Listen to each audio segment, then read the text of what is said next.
শুনছেন গল্প কথা নিবেদিত সুনীল গঙ্গোপাধ্যায় রচিত নতুন গল্প রাক্ষসে পাথর। রাক্ষসে পাথর। গল্প পাঠে আমি পার্থ পাল চৌধুরী। আমরা যখন বেড়াতে এসে নদীর ধারে পৌঁছালাম তখন বুড়ো মাঝি বলল, বাবু, বেড়াতে এসেছেন, বেরিয়ে ফিরে যান।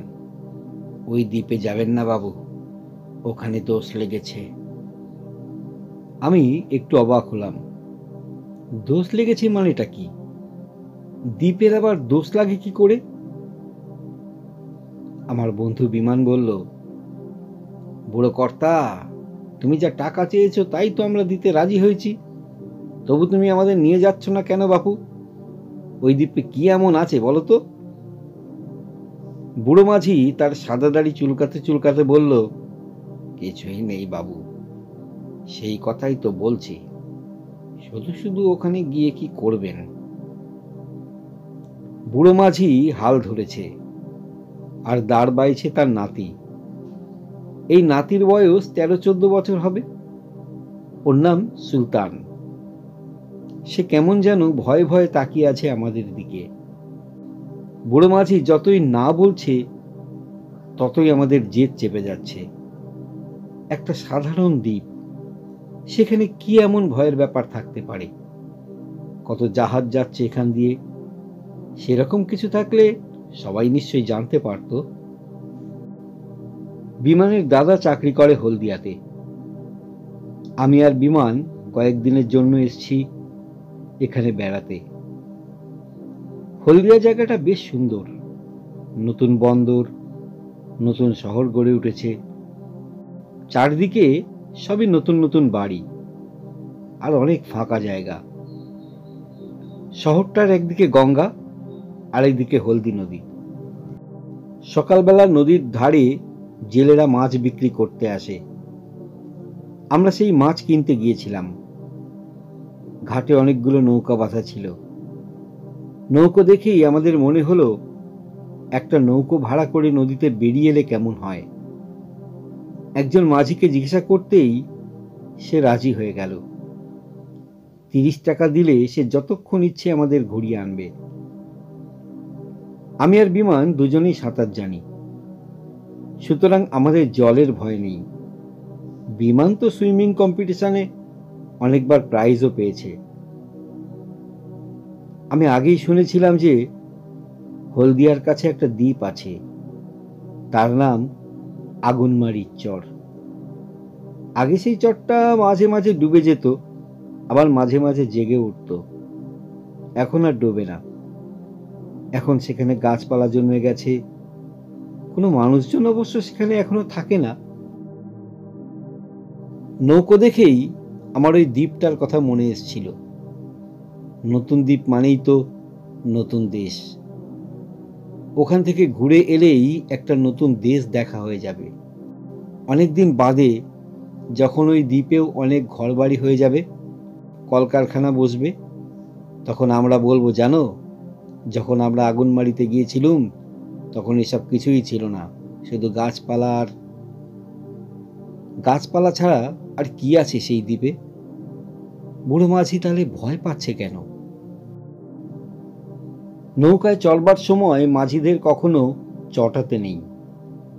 সেই জন্য আমি অনুনয় করে বললুম, ও বুড়ো কর্তা, বলো না সেখানে কি আছে, কেন আমাদের যেতে বারণ করছো? বুড়ো মাঝি বলল, কিছু নেই তো বলছি গো বাবু, শুধু কয়েকটা গাছ আর বালি, আর ওই শামুক টামুক ঝিনুক এসব ভাঙা। বিমান বলল, তাহলে আমাদের সেখানে নিয়ে যেতে চাইছো না কেন? সেখানে কি ভয়ের আছে? হ্যাঁ?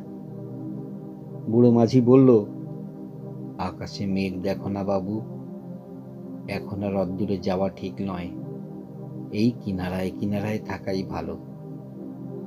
বিমান বলল, তুমি কি আমাদের ছেলে মানুষ পেয়েছো? সামান্য মেঘ, এতে কখনো ঝড় ওঠে? তুমি আমাদের নিয়ে যেতে চাও না, সেটা বলো।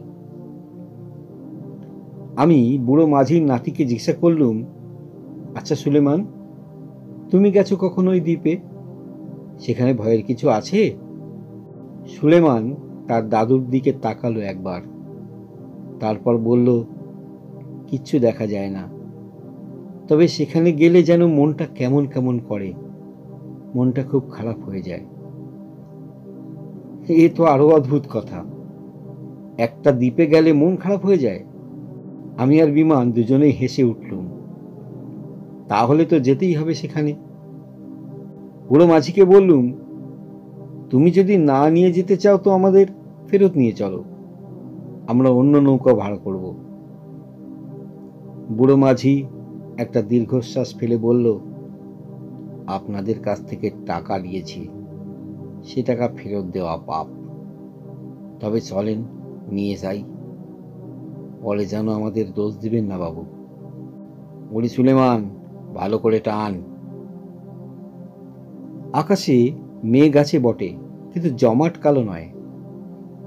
সেই মেঘের ছায়া পড়েছে জলে, রোদ নেই, বেশ ছায়া ছায়া ছিল। নদীতে বড় বড় ঢেউ। এখানে নদী প্রায় সমুদ্রের মতন, ওপার দেখাই যায় না। পাশ দিয়ে জাহাজ কিংবা স্টিমার গেলে আমাদের নৌকাটা দুলে উঠছে মাঝে মাঝে। খানিকক্ষণ পরে বুড়ো মাঝি ডান দিকে হাত তুলে বলল, ওই যে দেখেন আগুনমারির চড়া, দেখলেন তো? আমি আর বিমান দুজনেই ঘাড় ফেরালুম। মনে হলো নদীর বুকেই যেন কয়েকটা গাছ মাথা তুলে দাঁড়িয়ে আছে, মাটি টাটি দেখা যাচ্ছে না। বুড়ো মাঝি বললে, দেখা হলো তো, এবারে নৌকা ঘোরাই। আমি আর বিমান একসঙ্গে বলে উঠলাম, সে কি, আমরা কাছে যাব না? বুড়ো বলল, কাছে গিয়ে আর কি করবেন বাবু, আর তো দেখার কিছু নাই। বিমান এবারে বেশ খানিক রেগে গিয়ে বলল, তোমার মতলব কি বলো তো বুড়ো? ওই দ্বীপে কি তোমার কোনো জিনিসপত্র আছে? ওখানে আমাদের যেতে দিতে চাও না কেন? বুড়ো মাঝি আমতা আমতা করে বলল, দেখা তো হলোই বাবু, আরো কাছে গিয়ে লাভটা কি? বিমান বললে, লাভ লোকসানের কথা নয়, আমরা ওই দ্বীপে নেমে হাঁটতে চাই। বুড়ো মাঝি এবারে খুব জোরে হাল ঘোরাতেই নৌকোটা তড়তড়িয়ে এগিয়ে গেল। দ্বীপটার একেবারে কাছে পৌঁছে নৌকোটার মুখ ঘুরিয়ে নিয়ে বুড়ো মাঝি বলল, এবারে নামুন। সেখানটায় অন্তত 1 হাঁটু জল, তারপর কাদামাটি। বিমান বলল, আর একটু এগো, এখানে নামবো কি করে? বুড়ো মাঝিও এবার রাগে গড়গড়িয়ে বলল, আপনাদের বাবু এখানেই নামতে হবে, আমার নৌকো চরের মাটি ছবে না, ও মাটি অপয়া। বিমান আরো কিছু বলতে যাচ্ছিল, আমি বললুম, ঠিক আছে ঠিক আছে, আমরা এখানেই নামবো। জুতো খুলে রাখলুম নৌকায়, তারপর হাঁটু পর্যন্ত প্যান্ট গুটিয়ে দুজনে নেমে পড়লুম জলে। ছপছপ করে এগিয়ে গেলুম দ্বীপটার দিকে। বুড়ো মাঝি নৌকাটাকে আরো গভীর জলের দিকে নিয়ে গিয়ে ঝপাং করে নোঙর ফেলে দিল জলে। দ্বীপটাতে ছাড়া ছাড়া গাছপালা রয়েছে, তারপর ধু ধু করছে বালি। সেই বালিতে কোথাও কোথাও ঘাস রয়েছে। একটা খড়ের চালা ঘরও রয়েছে এক পাশে। সেই ঘরে কিন্তু কোনো মানুষ নেই। কাদামাখা পায়ে উপরে উঠে আমরা বালিতে পা ঘষে নিলুম। বিমান বলল, একটা কিছু ফ্ল্যাগ নিয়ে এলে হতো না? তাহলে সেই ফ্ল্যাগটা পুঁতে আমরা এই দ্বীপটা দখল করে নিতুম। আমি হেসে বললুম, তা কি করে হবে? আগেই তো মানুষ এসছে এখানে, দেখছিস না ঘর রয়েছে। আমরা দুজন ঘরটার কাছে গিয়ে দেখলুম তার মধ্যে পাতা আছে একটা খাটিয়া, আর চতুর্দিকে ছড়িয়ে আছে শুকনো গোবর। জায়গাটায় বিচ্ছিরি একটা গন্ধ। বিমান বলল, এখানে লোকেরা গরু চড়াতে আসতো, কিন্তু গরুগুলোকে নিয়ে আসতো কি করে? আমি বললুম, বড় বড় নৌকায় করে নিয়ে আসতো, আমি নৌকোয় গরু মোষ পার করতে দেখেছি। বিমান বলল, তারা এখন আর আসে না কেন? আমি বললুম, বর্ষাকাল এসে গেছে, সেই জন্যই এখন আসে না হয়তো। এ তো সোজা কথা।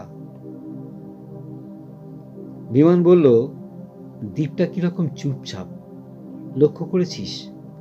কোনো শব্দই নেই। আমি বললুম, মানুষজন নেই, শব্দ হবে কি করে? তবু আমি কিন্তু একটা শব্দ শুনতে পাচ্ছি, বুঝলি? কান পেতে শোন।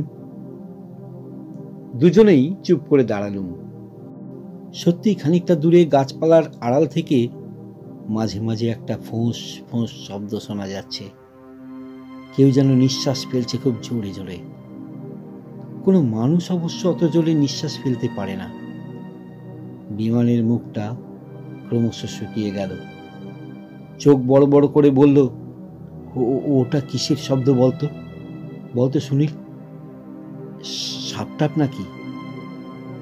আমি বললাম, সাপ অত জোরে ফোঁসফোঁস করে? বিমান বলল, সমুদ্রে বড় বড় অজগর সাপ থাকে শুনেছি। সমুদ্র থেকে যদি এখানে চলে আসে, ওই জন্যই বোধহয় মাঝিরা এখানে আসতে ভয় পায়। আমি বললাম, একটা অজগর সাপ থাকলেও সেটাকে মেরে ফেলতে পারতো না কেউ? চল এগিয়ে গিয়ে দেখি। বিমান বলল, সঙ্গে লাঠি ফাটি কিছু একটা আনলে হতো না? আমি বললাম, আরে ভয় পাচ্ছিস কেন? বড় সাপ তো আর তাড়া করে এসে কামড়াতে পারে না। ডান দিকে খানিকটা দূরে দু তিনটে বড় বড় গাছের পাশে কিছুটা জায়গায় ঝোপঝাড়ের মতন। শব্দটা আসছে সেদিক থেকেই। আমরা গুটি গুটি পায়ে এগুলুম সেই দিকে। শব্দটা মাঝে মাঝে থেমে যাচ্ছে, মাঝে মাঝে আবার আসছে। কাছাকাছি গিয়ে আমি ভয় পেয়ে গিয়েছিলাম এবং বিমানের হাত চেপে ধরেছিলাম জোরে। ঝোপের মধ্যে কি যেন একটা বিশাল জন্তু রয়েছে। বিমান বলল, আরে ওটা তো একটা মোষ, কাত হয়ে শুয়ে আছে। এবারে আর একটু এগিয়ে আমরা মোষটার মাথাটা দেখতে পেলাম। দেখলেই বোঝা যায় মোষটা মরে যাচ্ছে। মোষটার দু চোখ দিয়ে গড়িয়ে পড়ছে জল। ওরকম করুণ চোখ আমি দেখিনি কখনো। মোষটা মাঝে মাঝে নিঃশ্বাস ফেলছে, তখন তার পেটটা ফুলে উঠছে। ওটুকুতেই বোঝা যায় যে সে এখনো বেঁচে আছে। আমি বললাম, এত বড় একটা মোষ, কি হয়েছিল বলতো? সাপে কামড়েছে? বিমান বলল, অসুস্থও হতে পারে, মোষেরাও তো অসুস্থ হয়। আমি বললাম, কিন্তু কিন্তু কোনো লোকজন তো নেই, একলা একটা মোষ এই বনের মধ্যে পড়ে আছে। বিমান বলল, হয়তো মোষের মালিক বুঝতে পেরেছে ও আর বাঁচবে না, সেই জন্যে হয়তো ওকে ফেলে রেখে চলে গেছে। আমরা ঝোপটার মধ্যে না ঢুকে এদিক ওদিক ঘুরতে লাগলুম। যতবার মোষটার নিঃশ্বাসের শব্দ শুনছি, ততবারই মনটা খারাপ হয়ে উঠছে। বিমান বলল, একটা জিনিস লক্ষ্য করেছিস? এখানে গাছের পাতাগুলো কেমন যেন শুকনো শুকনো। এখন তো বর্ষাকাল, এখন তো গাছের পাতা শুকিয়ে যায় না। আমি বললুম, গাছগুলোর ছাল খসে পড়েছে অনেক জায়গায়। এখানে তো নোনা জল, তাই বোধহয় গাছের স্বাস্থ্য ভালো থাকে না। বিমান বলল, বাজে কথা বলিস না তো। সুন্দরবনে কত গাছ রয়েছে না, সেখানকার জল তো আরো বেশি নোনা। এখানকার গাছগুলোর বোধহয় কিছু একটা রোগ হয়েছে। এই ওটা কি রে? আমি চমকে উঠে সেদিকে তাকালাম। তাকিয়ে বললাম, ওটা তো একটা পাথর। বিমান বলল, আশ্চর্য তো, খুবই আশ্চর্য ব্যাপার। আমি বললাম, কিসের আশ্চর্য? বিমান বলল, তুই বুঝলি না, গঙ্গা নদীর এমন একটা ফাঁকা দ্বীপে পাথর আসবে কোথা থেকে, তা আবার এত বড় পাথর? আমি বললাম, কেন? বিমান বলল, এদিকে কি কোথাও পাহাড় আছে? এখানে এত বড় একটা পাথর কে নিয়ে আসবে? সত্যি পাথরটা এমনিতে খুবই সাধারণ, একটা মাঝারি ধরনের আলমারির সাইজের। যে কোনো পাহাড়ি জায়গায় গেলে এরকম পাথরের চাই পড়ে থাকতে দেখা যায়, কিন্তু নদীর উপরে একটা নতুন দ্বীপে এরকম পাথর তো দেখতে পাওয়া স্বাভাবিক নয়। আমরা পাথরটার খুব কাছে গেলুম। সেটার গায়ে শ্যাওলা জমে আছে। আমি পাথরটার গায়ে হাত দিয়ে বললুম, সমুদ্রের তলায় অনেক জায়গায় ডুবো পাহাড় থাকে, হয়তো গঙ্গার এখানটাতে ডুবো পাহাড় আছে। দ্বীপটা তৈরি হওয়ার সময় পাথরটা উঠে এসছে। বিমান হাঁটু গেড়ে বসে পড়ে বলল, তোর কি বুদ্ধি রে? পাথর কি হালকা জিনিস যে জলের উপর ভেসে উঠবে? তাছাড়া দেখ, এর তলায় কিছু ঘাস চাপা পড়ে আছে। এই দ্বীপটা হবার পর কেউ পাথরটা এখানে নিয়ে এসছে, কিন্তু শুধু এত বড় একটা পাথরকে এখানে বয়ে আনবে কেন? আমি পাথরটার গায়ে হাত বোলাতে বোলাতে বললুম, উল্কা নয় তো? অনেক সময় উল্কার টুকরো পৃথিবীতে এসে পড়ে। বলতে বলতেই হঠাৎ আমি মাথাটা ঘুরে মাটিতে পড়ে গেলুম। বিমান দারুণ ভয় পেয়ে চেঁচিয়ে উঠে বলল, কি হলো রে সুনীল? এই সুনীল, তোর কি হলো? আমিও সঙ্গে সঙ্গে উঠে বসলুম। আমি অবাক হয়ে গেছি খুব। আমি অবাক চোখে চারিদিকে তাকিয়ে কিছু বুঝতে পারলাম না, সত্যি কিছু বুঝে উঠতে পারলাম না। এরকম তো আমার কখনো হয় না।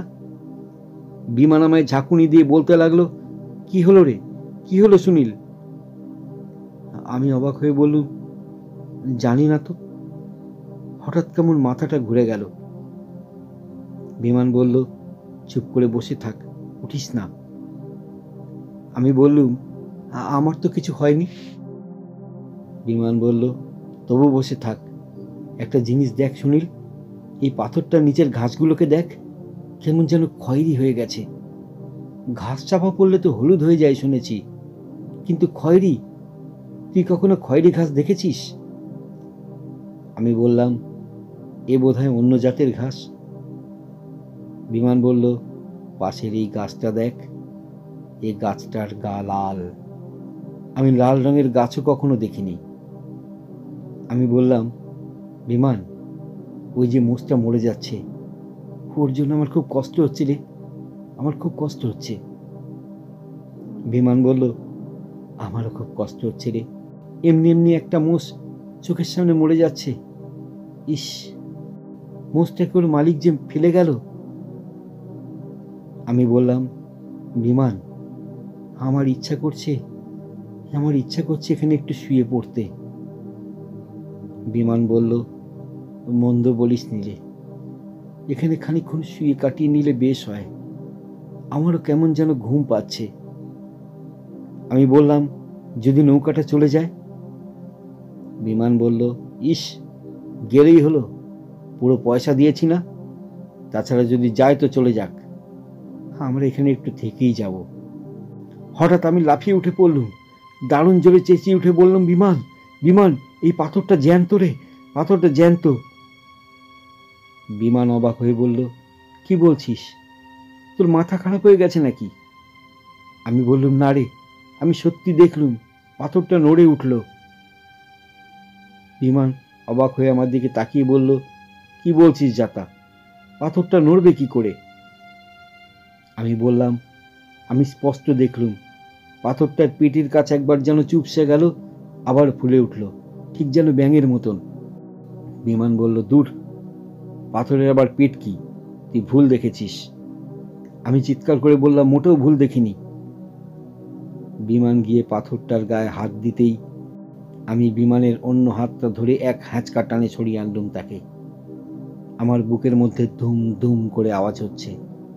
ওই পাথরটার গায়ে হাত দিয়েই আমি মাথা ঘুরে পড়ে গিয়েছিলাম। ওই পাথরটার কিছু একটা ব্যাপার আছে।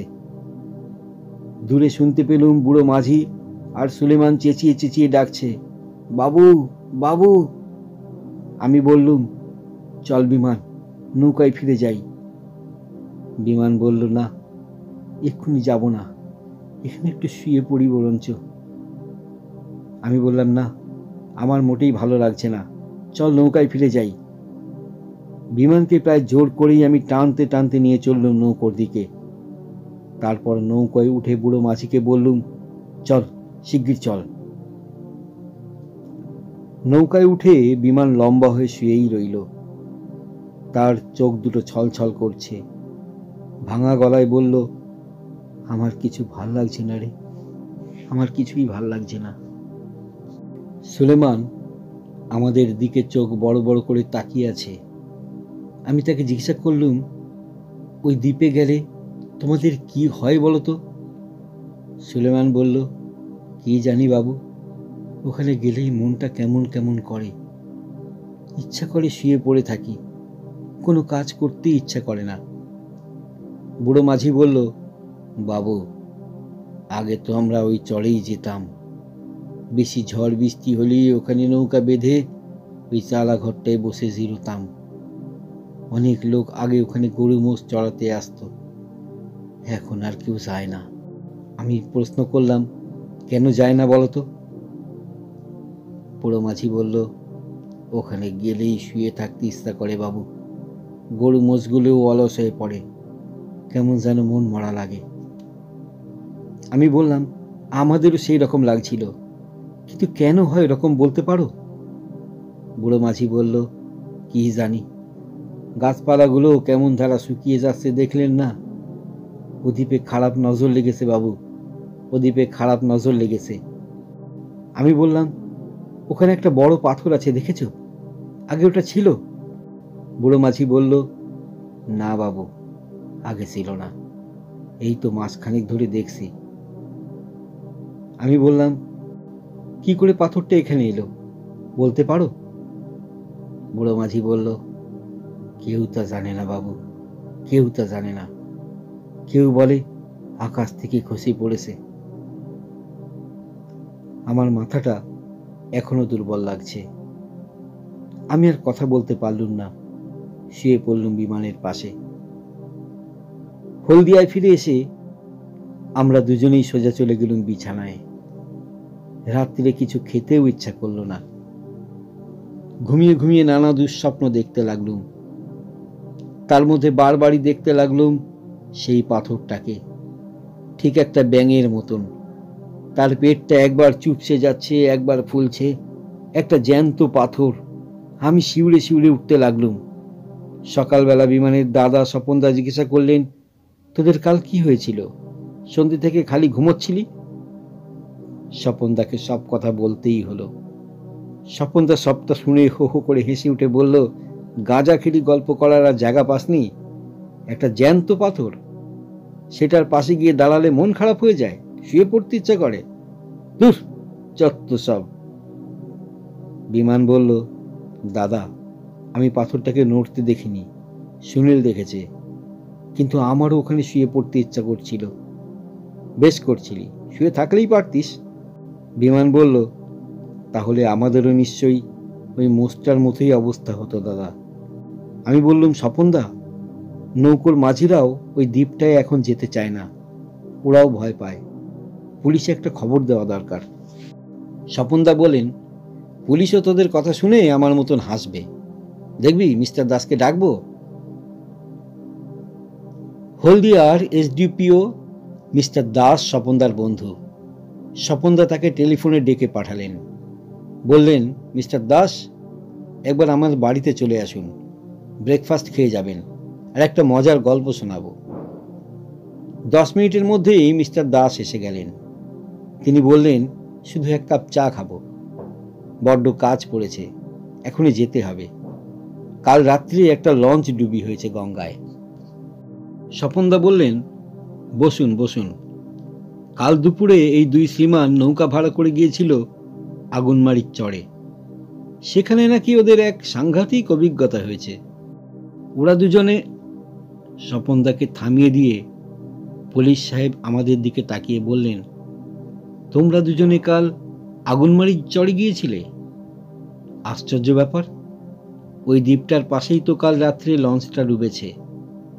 ঝড় বৃষ্টি কিচ্ছু নেই, শুধু শুধু একটা লঞ্চ ডুবে যাওয়া সত্যি খুব আশ্চর্যের ব্যাপার। স্বপনদা জিজ্ঞাসা করলেন, কেউ মারা গেছে? পুলিশ সাহেব বললেন, না, মরেনি কেউ, সবাইকে উদ্ধার করা গেছে। আমাদের পুলিশের লঞ্চ খুব তাড়াতাড়ি পৌঁছে গিয়েছিল, কিন্তু লঞ্চটা যে কি করে ডুবলো তা ওরা কেউ ঠিক বলতে পারছে না। সবাই বলছে কি যেন হলো হঠাৎ, জানি না, হঠাৎ একটা কিসের ধাক্কাতে এই লঞ্চটা কেঁপে উঠল, তারপর হুড়মুড়িয়ে জল ঢুকতে লাগলো। স্বপনদা বললেন, লঞ্চটা একদম ডুবে গেছে বলতে চান? পুলিশ সাহেব বললে, হ্যাঁ, সেটা তোলার ব্যবস্থা করতে হবে। ওই লঞ্চের একজন খালাসি শুধু অদ্ভুত একটা গল্প বলছে।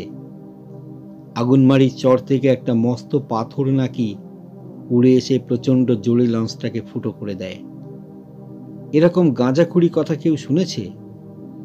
গঙ্গার উপরে দ্বীপ, সেখানে পাথর আসবে কি করে? যদি বা পাথর থাকে, সেটা কেউ না কেউ ছুঁড়লে এমনি এমনি তার উড়ে আসবে না। স্বপনদা বললেন, এরাও ওই দ্বীপে একটা বড় পাথর দেখেছে বলছে। পুলিশ সাহেব বললেন, ভোরবেলা আমি আমাদের লঞ্চে সেই দ্বীপটা ঘুরে এসে দেখেছি। সেখানে পাথর টাথর কিছু নেই, মানুষজনের কোনো চিহ্ন নেই, শুধু একটা মরা মোষ পড়ে রয়েছে দেখলুম। পুলিশ সাহেবের কথা শুনে আমি আর বিমান চোখাচোখি করলুম। আগুনমারির চরের পাথরটাই যে লঞ্চটাকে কালকে ডুবিয়েছে, তাতে আমাদের আর কোনো সন্দেহই রইল না। শুনলেন গল্প কথা নিবেদিত সুনীল গঙ্গোপাধ্যায় রচিত আজকের গল্প রাক্ষসে পাথর। গল্প পাঠে আমি পার্থপাল চৌধুরী। গল্পটি যদি আপনাদের ভালো লেগে থাকে, প্লিজ প্লিজ প্রচুর শেয়ার করবেন, লাইক এবং কমেন্টসের মাধ্যমে আপনাদের মতামত জানাবেন, এবং যারা এখনও সাবস্ক্রাইব করেননি অবশ্যই চ্যানেলটিকে সাবস্ক্রাইব করবেন, বেল আইকনে গিয়ে ক্লিক করবেন, আমাদের সাথে থাকবেন, পাশে থাকবেন। ধন্যবাদ।